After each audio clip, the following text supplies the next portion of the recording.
Good morning, everyone. Welcome to American Scousers Morning Coffee or Tea with American Scouser. It's Wednesday, so that's the time of week where I am the greatest dad.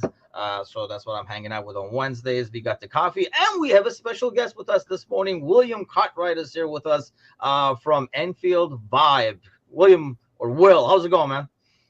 Yeah, things are going good. How are you? Thank you for inviting me on today to chat. Thanks for coming on, man. Kind of it's always good to kind of get some perspective from your side of the ocean. So that's what I want to do a lot of today as we talk about the different headlines. I kind of want to see how things are viewed maybe there. We have a bunch of talking heads over here, so we give our takes, and we kind of know we see the US media and how things are viewed here. And obviously we look at Echo and stuff. I was actually going to rip on Echo this morning. It's becoming worse and worse as a news source. But so we'll touch up on that. We'll take a couple of the news. But before we get started, Chris is here this morning. Chris, good morning. Alan as well, as the crowd gathers around. So if you have not already, you should go to the YouTube account. See, I don't do this very well, William. So I recruit help. I'm not good at doing it where it's very appealing for people to do. So I recruited some help, and we got Paul Bickler. Like and subscribe. Smash that like button. Like and subscribe. Smash that like button.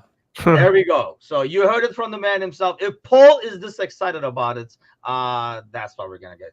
David says you're not a Scouser. I am assuming he's talking to me. First of all, that's not how it's spelled, David.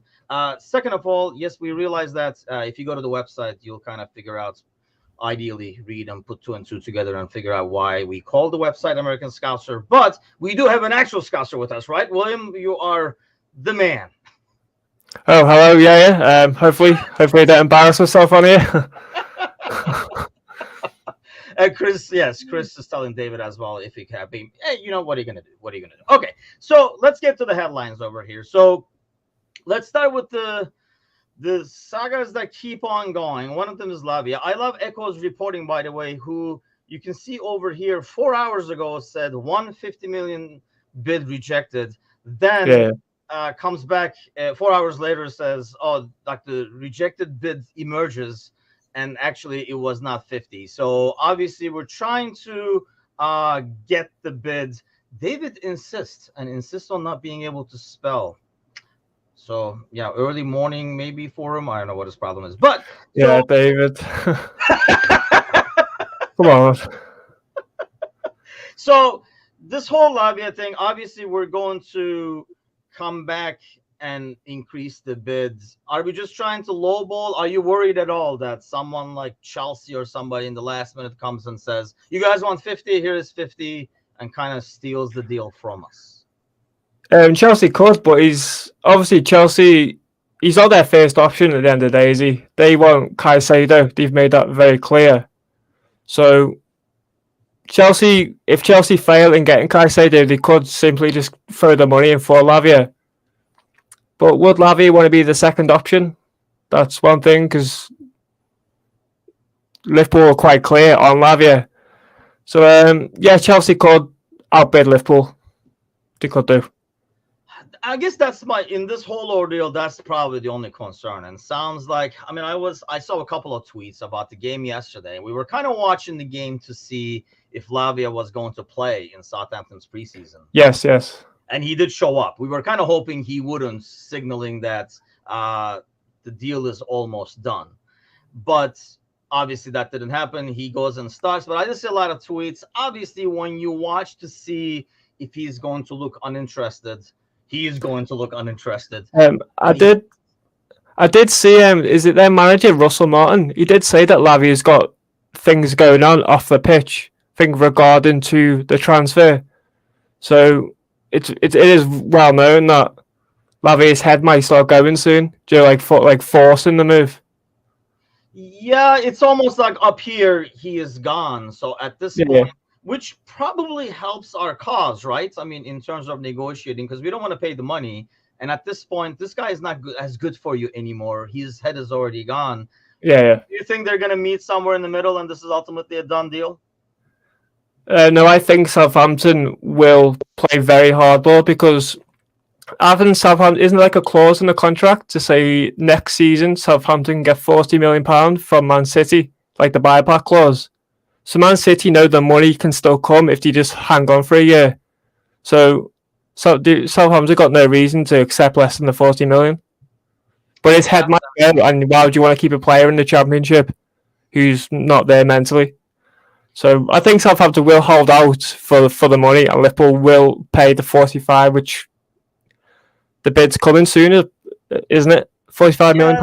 They're doing a revised bid. It's almost Yeah. We're really haggling now. Like we're at the register checking out, and they were like, we're asking for a box of matches free as well, kind of a deal. Oh, yeah. Like haggling on the way out, But looks like it's gonna happen. Well, I see you have a Fabinho jersey in the background. So he's my player. So how depressed are you then we're selling the dude? Or I think it's that we might not be able to sell the dude. I'm happy about the situation. Like Fabinho might not go. Like this complication, I don't know what the complication is, but I think selling Fabinho, it's a mistake, 100% mistake. I know last season he didn't have the strongest starts of the season, and a lot of fans were getting on his back saying he's finished, he's washed. He's not. He just had a rough time. He ended the season quite strong, and the price as well, £40 million for Fabinho. You would struggle to replace him for that money. I can't name a better Fabinho replacement for 40 million. I don't know if you can. And Lavia is not a Fabinho replacement. He's not good enough yet. Lavia. I think if it wasn't 40, I'd be on the same page as you, because I think it's 40 million is a lot of money that you're not going to get. Even if Fab has a good season, I don't think, if the Saudi Arabia League was not there, if Fab has a decent season, next summer you're not getting 40 because of his age. He'd be 30 next season, yeah. And I think it buys the risk. That's why I'm okay with this deal. Like the 40 million, there was a risk. I know what you're saying, but I think one of the things we going into this season, we were like, is Fab gonna get back to his regular form? Is Van Dijk gonna come back to closer to Van Dijk? So those were all question marks in our head. Well, you sell the question mark for 40, right? And then you basically tack on another 5 to get somebody much younger. I don't know if it's an improvement immediately because of his experience, but for long-term planning, it doesn't get any better than that. I know you're a big Fab fan, so it's going to be hard to convince you, but wait, so you're saying you'd be happy going into the next season with just Basatic and Lavia as the 2 CDMs? Not happy, but okay with it. Let's put it that way. Because I think in terms of you swap the risk and the question mark of, is Fab going to be back to himself or is he done, compared to, is Lavia's inexperience going to be costly? I think you kind of swap, but at the same time, you got a lot younger. So I think in 2 years from now, it's a good move. Maybe not for the immediate, like next week's game, but I think in the long term and money-wise, basically for almost nothing, you got a lot younger in the position. That's, I think I'm okay with. Chris says Lavia had a better season last year than Fabinho. Lavia's on the rise, Fab's on the decline, and I think that's where they're like. I think our concern is, and I'm assuming that's your concern, William, is that we have not seen enough of Lavia. Yeah, he's only had 1 full season in the Premier League. Like, I'm not saying Lavia is a bad player. I think he needs a senior central defensive midfielder at the club also. Like a Fabinho and Lavia at the club at the same time. I think that's great. You just need a senior defensive midfielder to take him through, develop him, help him develop. But going back to what you were saying about the Chelsea situation, would Lavia then be as interested in the Liverpool project, knowing he's going to probably sit behind Fab most of the time? I'm not. That's something I'm not too sure on, because it's Lavia's mindset, isn't it? But I think he'll be happy to work with Fabinho for a year or two, and then because he's only 20 years old, isn't he? 19, 20. Yeah. He's still got a lot of time on his side, and to just come in as Liverpool's main central defensive midfielder in the Premier League, I think that's too much. I think. Russell says, Tyler Adams from Leeds. We've had the shouts a couple of times. You are already. I said, Tyler, you started shaking your head. Why? Nah, he's not Liverpool's level, is he? I think Liverpool need. You can't go from Fabinho to Tyler Adams. Yeah, I'm not totally sold on it either. Yeah, Chris is not sold as well. Completes for a 14-year-old center back, Harvey Owen. So here's the thing. I think let me get to the next one about so Fabinho deal. They were talking yesterday. The headline was everybody wants it to happen, but it's not happening. And then instead of, I think it was David's tweet, but instead of saying what it was, they just said it's not the dogs. Oh So yeah, okay, that's great, but wouldn't we be better to tell us the reason so we know it's not the dogs? What do you think the reason is? If everybody wants it to happen, what is the actual reason? Is it just the Saudis not actually having the money, or that's what I think it is. I read something up. I seen a tweet saying something to do with like a payment plan. Is it? Saudi just ain't got the money up front, and there's like a payment plan situation. Was it that Dave? Is it Dave OC Cop? yes? Said something like he made a tweet like 3 weeks ago saying he worries about the payment structure and this could be a problem down the line. And it turns out it is the issue. So I think it's a payment issue. Saudi just don't have the money that they're saying they have, maybe. So were the dogs just a distraction? They were like, and those damn dogs are here. Yeah. Decoys. They're like, we would pay up front, but not with those dogs. So we have to Yeah. playing kind of thing. So let me ask you this, because there was another like video and a tweet and stuff showing about Henderson at Anfield, and the rumors were he's recording like a goodbye video and stuff. We talked yeah. about it, kind of talked it to death. But since you're on, and not that you can speak for the city, I guess, what is the overall take you have, or the feeling that the city has for the Handel ordeal? I think people are happy to see him go. I've seen a lot of people say he's 33 years old, take the money, move on. But for me, I'm all in on Henderson staying also. I don't want him to leave it. I still think he can offer something to the team, but he wants more minutes. And Klopp's obviously said to him, "You get reduced minutes this year." But the people around, I've seen a lot of people say it's time for him to move on. But there's a lot of talk about his political standpoints on this deal, because he's known to be supportive of, like, is it rights, like the rainbow armband, and he's just taking the money and he's going to like being a hypocrite basically. There's a lot of talk about that. So is there a lot of backlash about it over there? Because I know, like Henderson, I mean, it's that one is official. I know, like I said, they were doing the video for his goodbye and stuff like that, rumoredly yesterday. And I mean, we've given our take much of time. So there is some kind of a backlash, or is it? I mean, his value has never been appreciated. You think it's because people don't really see what he does on the field, because he does a lot that does not get noticed, or is it just because he's following Stevie? So he was never going to live up to that anyway. He was in probably like one of the toughest times to be a captain for Liverpool.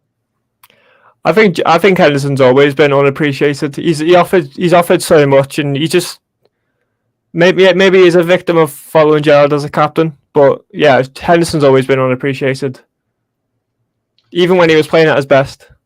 Yes, I think so. I mean, like I say, that's why I'm more mad at him than anything else, because I've defended him all these years.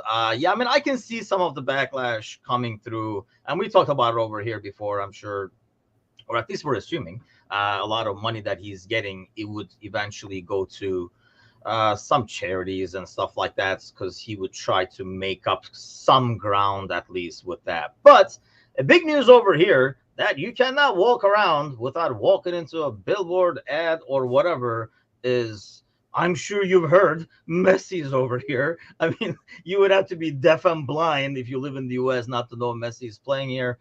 Gets a goal and assist in his first actual start. Obviously, he had that last-second free kick goal. We were talking about it on Monday, the morning show. Oh, yeah, madness. What is the perspective over there? Obviously, it's a huge ordeal over here. I mean, the entire league basically bent backwards to be able to bring him in, because it's going to help the league grow. from that side over there, what is the perspective? Is it viewed, I guess, the same way as Ronaldo going to Saudi Arabia, or is it viewed differently? I view it as like, why is Messi? Why is he went to Inter Miami when they are bottom of the league? It's like you said, it's like going to it's like going to the Luton Town of the league. Do you know what I mean? You're not gonna you're not gonna win anything, are you? But I don't think people really care, to be honest, about Messi going to MLS. I think people are just so stuck in the Liverpool way. Like no one actually cares about Messi going to the MLS, and you don't really. And the only people who compare it are the Ronaldo and Messi fans. Yes, and that's probably why I think. I mean, those are two players that I'm always amazed, and you can. It's like the easiest clickbait to post one thing about one of them, and then you have all the other fans of the other one coming in to talk shit or whatever the case is, and then you suddenly become like 5,000 comments and like 8,000 likes and stuff like that. So there is like a more of a following, I think, than like. Do you think it would be as big of a story if Mbappe moved somewhere? Yeah, because he's in the prime of his career, isn't he? Mbappe's how old? Is he 23, 24? Yeah, somewhere Like, 24, 25, somewhere around there. Yeah, he's basically approaching basically his prime. because like a lot of players, when you do go to the MLS, I think other than like Carlos Vela, but he's like from that side of the world, isn't he? Many players go to the MLS towards the end of their career. Like obviously Gerrard went when he's like 35, Messi 36. Yeah, it was sad watching Gerrard here. I'll be honest. It was just like, dude, just retire.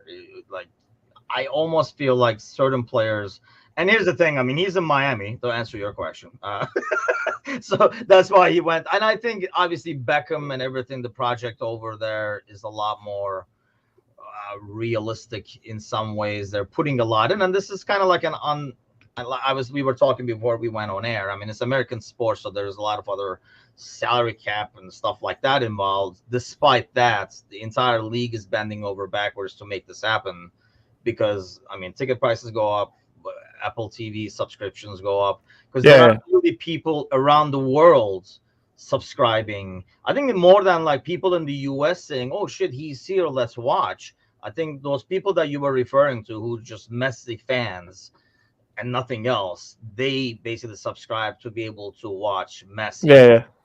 But like when you look at it as to players, let's face it, as of now, the Saudi Arabia League is a retirement league in many ways as well. Most of the guys who went there just got their last huge contract, huge wage league. I mean, there's a couple of exceptions, but overall, they're like at the end of their career.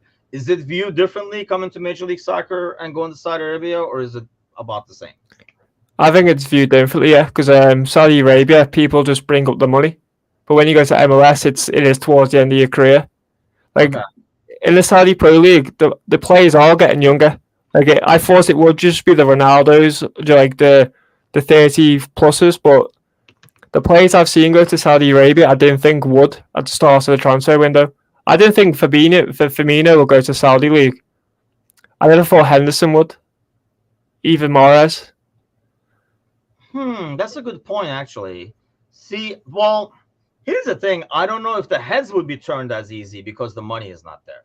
I think maybe you are taking your family to a place where like life is going to be easier in terms of like, you know, the language and stuff like that is probably going to be a lot. Yeah, lifestyle, yeah. But the money is not there. So I don't know if the heads would be turned as much. So you think if they offered like 400,000 to Henderson is not going to be like, Miami, here I come, and put the Speedos on and start running? Or if Steven Gerrard was a manager of Inter Miami and he offered that money, I think Henderson goes to Inter Miami. I think part of the reason Henderson's gone there is because of Gerrard, right? A familiar face, comfortable, and he's brought him on the project, and he's making a lot of money. But I think you're right, yeah. Paid as a player and then assistant manager at the same time, it almost feels like. Maybe, yeah. Maybe that's something that's been said behind the scenes. But I think, yeah, the reason to answer that, if he will go to Inter Miami if the money was there, and Gerrard being the manager. Yeah, because I mean, I don't know. Like when the Henderson thing came out, I'm a huge Henderson fan too, and people were like, "Oh, the clock, the minutes, and stuff like that." I think we all know that if the money was not there, if the Saudi Arabia league is not there, even if Henderson was told you're going to play 50 minutes, Henderson is not going to Luton Town because they're guaranteeing him in 90. He's staying at Liverpool. Yeah, he stays. Yeah, was just an excuse because we didn't want to say he sold out. Yeah, I think he would have stayed at Liverpool if the big money didn't come in for him. Because I couldn't see him at any other club. I couldn't see him going to Europe. Can't see him going to the Premier League. Where's he from? Sunderland. He's not going to go drop down to he's a Championship League one. I think the only place he goes is Saudi or Liverpool. He stays. Yeah, I mean, we were thinking like once his contract is up, he might go and finish in Sunderland, where it all started kind of thing, all that kind of stuff. Or if Sunderland got promoted, he would go over there or something like that. But obviously, we did not comment. Saudi Arabia is Chinese Super League 2.0. Already have a lot of skin in the game. Chinese weren't as intertwined in this game as Saudis. And I think that's one of the biggest differences where, let me ask you that, I guess, how you see it different, because probably from far away it's the same concept. But Saudi Arabia is a soccer nation. I mean, that it's like their thing, the main thing. I don't think that was the issue in China. And I felt like China had a lot more business behind it, like business thoughts. And if the money was not there, and obviously was not, they backed out of it. Whereas the Saudis have money, and this is more like a hobby and a toy for the people with money rather than just an investment.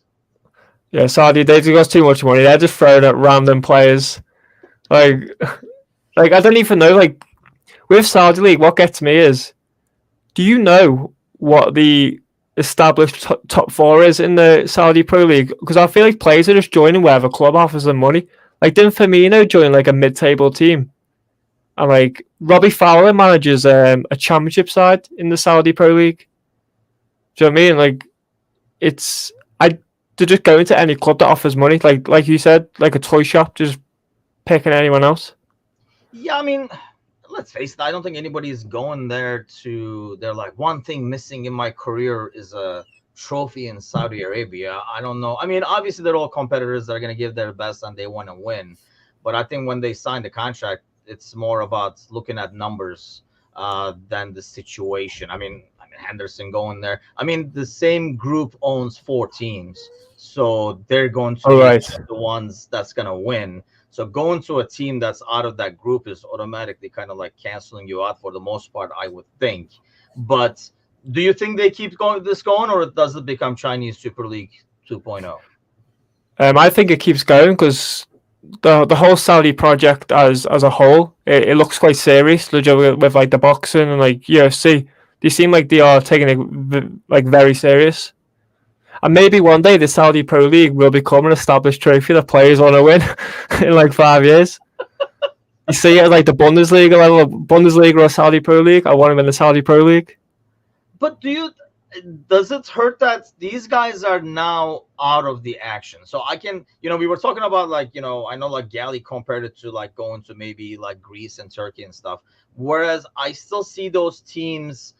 Maybe I'm biased because I'm from Turkey, but like those teams, if you go to a lower league, but it's the Portuguese league, Greek, Turkish, you're still in Europe.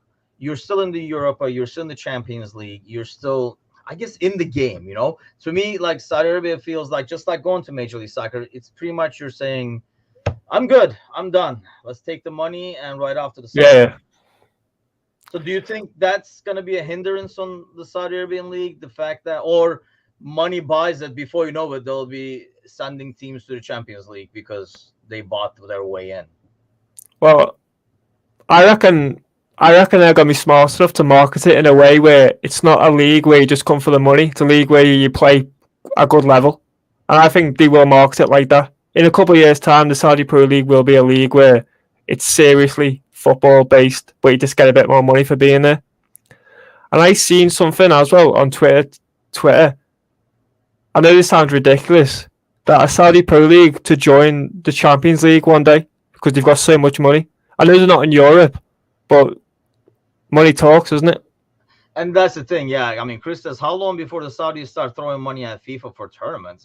That's where I'm headed with this, because I'm assuming that's where they're headed with this. Because let's face it, even if they get all these players and they have like a good league, when would we or you as a Liverpool fan or like fan of European soccer are going to say, yeah, they're good teams? Because there's no gauge. They're never playing with, they're not playing against Liverpool. They're not playing against City. They're not playing against like Real Madrid. So when will we actually say, yeah, they're actually pretty good?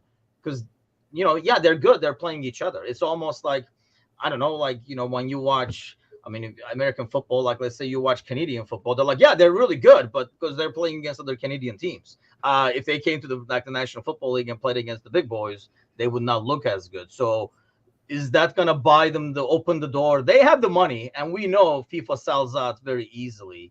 Will they eventually buy their way in, and they'll be like, Saudi is sending their champions to the Champions League?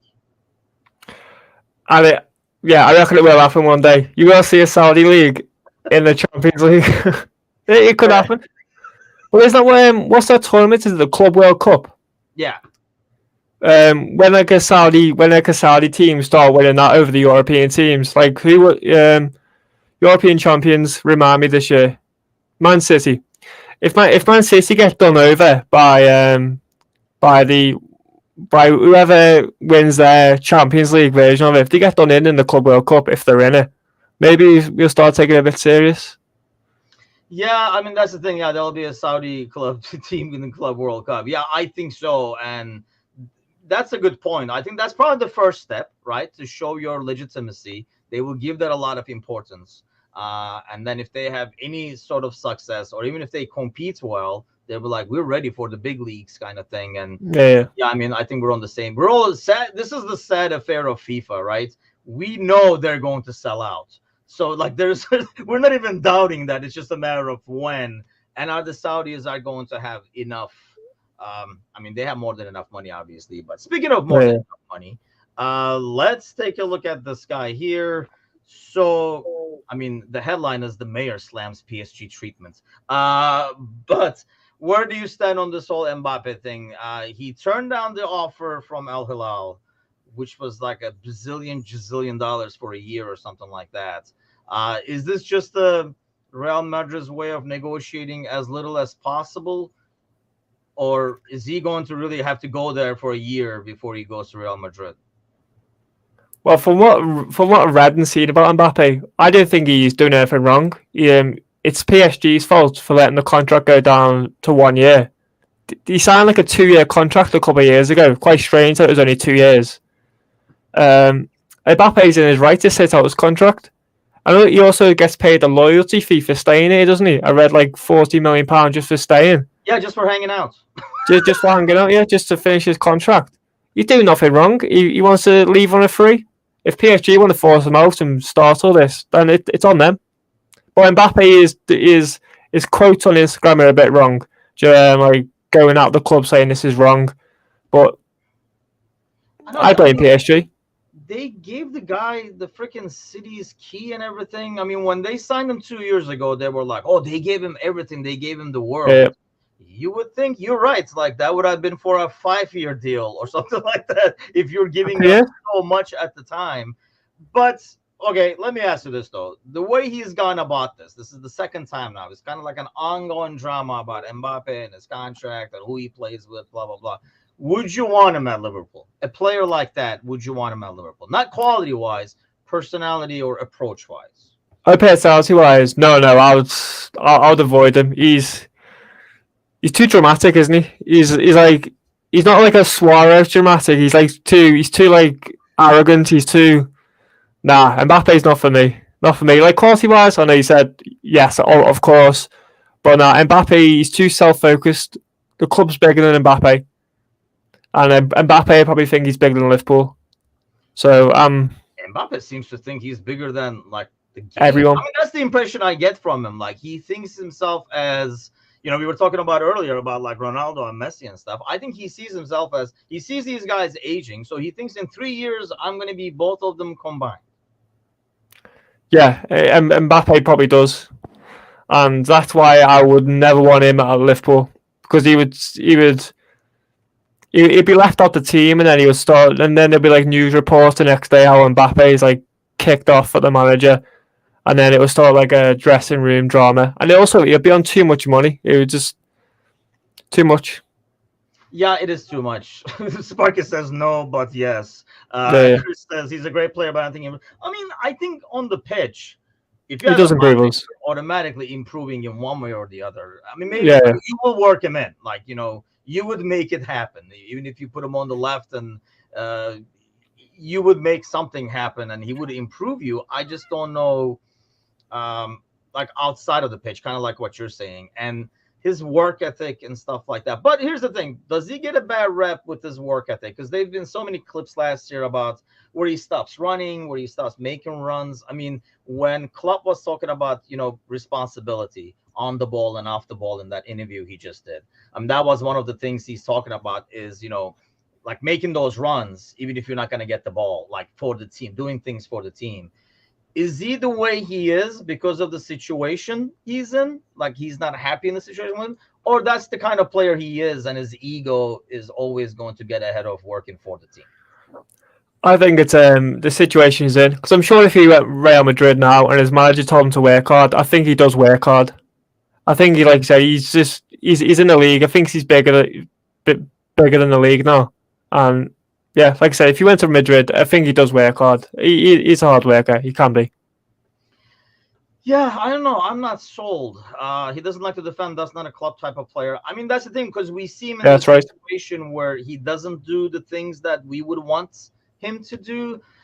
And I don't know. I mean, I guess that's what I'm wondering. Is it like him as a player? That's the kind of player he is, or he's just not feeling it over there, so he's not giving his best. But if you're that kind of player that when you're not feeling it, you're not giving your best, anything goes wrong, you're going to fold on the rest of the team. So that's not a character you want on your team. That's not a personality you want on your team, regardless of the talent. So I agree with Chris there. I think he doesn't improve us enough to bring the baggage. Like, I'm not going to carry that fucking baggage.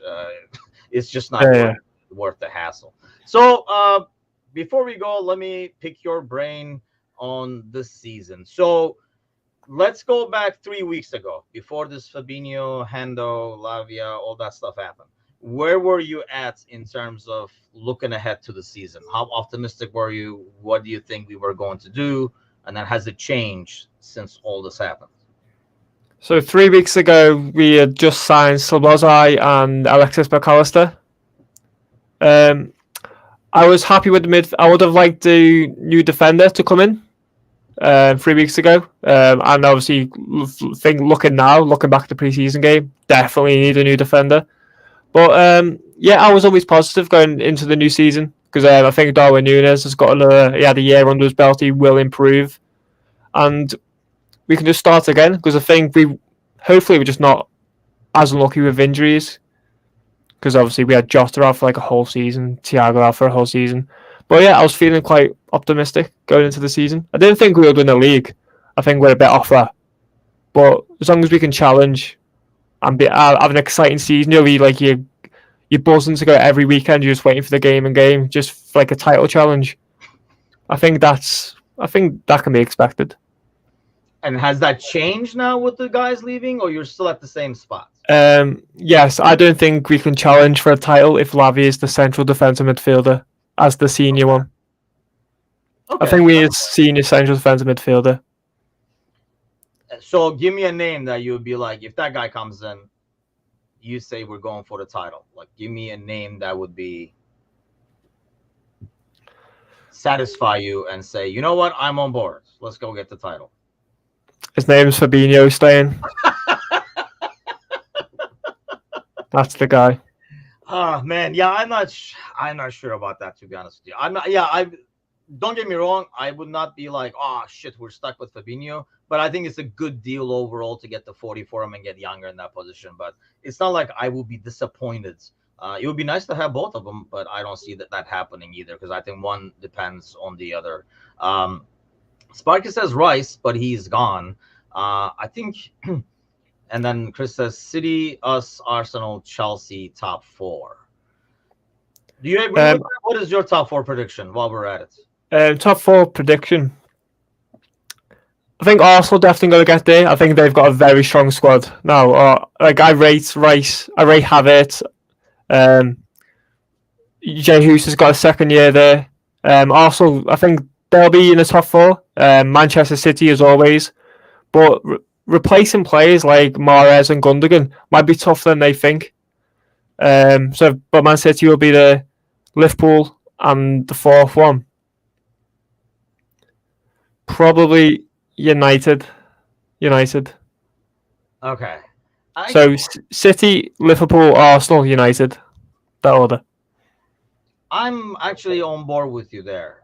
I'm pretty sure I think so. Let's see a couple more games, I guess, and see what happens. I just feel like Chelsea has too many changes and too many question marks. As much talent as they have, I feel like United has become more of a team for Premier League winning, week in and week out. I think they're more of a team, and I think Ten Hag has done a good job over there. I do like Pochettino, and I do think he will kind of fix things and turn them around over there if he has the time.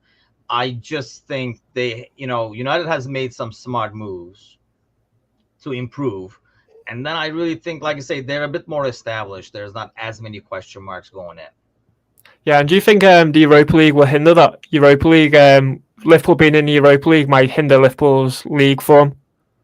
This is the weird thing. So all season last season, right, when Arsenal and City were going at it, midway through the season, I was more like thinking like what you're saying. And I was like, man, this Europa League Thursday games, as the Europa games get tougher, as they advance more and more, it's going to make it a lot harder for them to compete in the league. Yeah. But the flip happened, really. Like, they went downhill the moment they got eliminated. And Arsenal did, yeah. And I feel like it's the same thing for Liverpool. This team does better when they're playing every 3-4 days and they're constantly fighting as opposed to waiting a week. I mean, if you notice, we always shit after international breaks or like a break in the never come back good. I think this team plays better in rhythm.